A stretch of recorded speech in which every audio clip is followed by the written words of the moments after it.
The village of Mawira was a quiet, close-knit community, nestled between lush green hills and the vast, mysterious Mawira forest. Life was simple, and traditions were upheld with strict reverence. But everything changed the day Nia arrived. She was unlike any woman the villagers had ever seen. Tall, with skin like polished mahogany, and eyes that seemed to hold the secrets of the universe.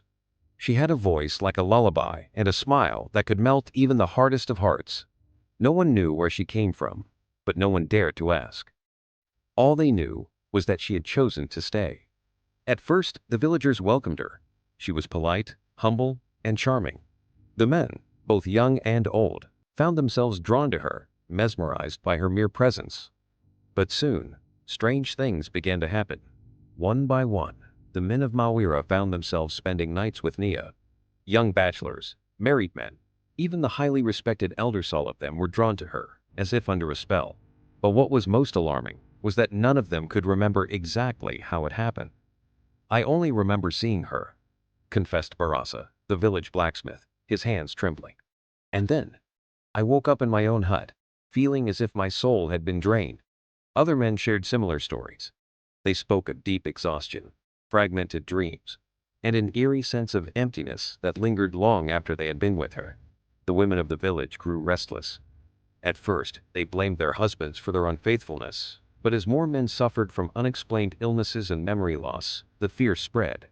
Something was terribly wrong. Then, the first man disappeared. Mutua, a respected hunter, failed to return from his usual morning rounds. His wife found his spear at the edge of the forest, but there was no sign of him.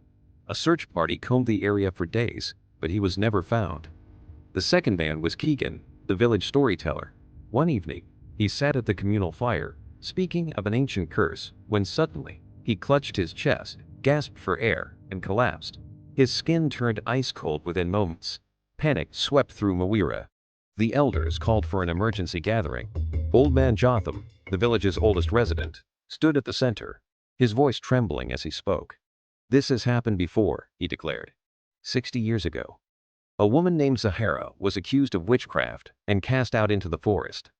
She swore revenge upon this village before she vanished. Gasps filled the air. And now, she has returned.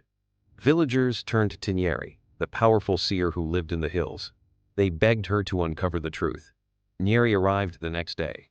She entered Nia's hut alone. The villagers held their breath as the air grew thick with silence. When she emerged, her face was pale with terror. "This is no ordinary woman," she whispered. "She is a curse." The crowd recoiled. "The men she has touched are marked for death." Chaos erupted. The remaining men, desperate to escape their fate, tried to flee the village, but Nyeri stopped them. "The only way to break the curse is for you to confess your deepest sins before the village," she commanded. Some refused. Others, out of desperation, stepped forward, revealing dark secret stolen harvests, betrayals, forbidden love affairs. Each confession was followed by an eerie wind that seemed to whisper through the trees. But the deaths did not stop. As the days passed, more men succumbed to the curse. Some disappeared into the forest, others were found lifeless in their homes. The villagers tried to burn Nia's hut, but each time, the flames mysteriously extinguished before consuming the structure. Then came a shocking discovery. A hidden underground chamber was found beneath Nia's hut. Asterisk inside, the villagers found eerie carvings on the walls, depictions of men kneeling before a shadowy figure. Jars filled with dark, viscous liquid lined the walls, and in the center of the chamber lay a human skull, half buried in the dirt. "Zahara's remains," Jotham whispered in horror. The moment the skull was disturbed, a deafening shriek tore through the air.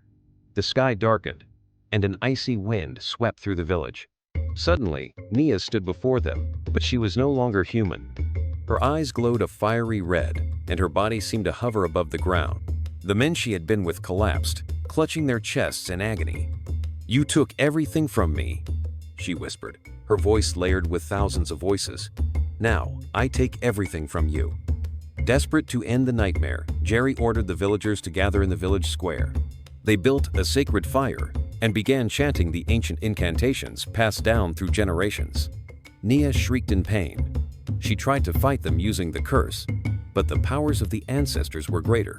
In a split of a second, the skies split and Nia was sucked into the sky.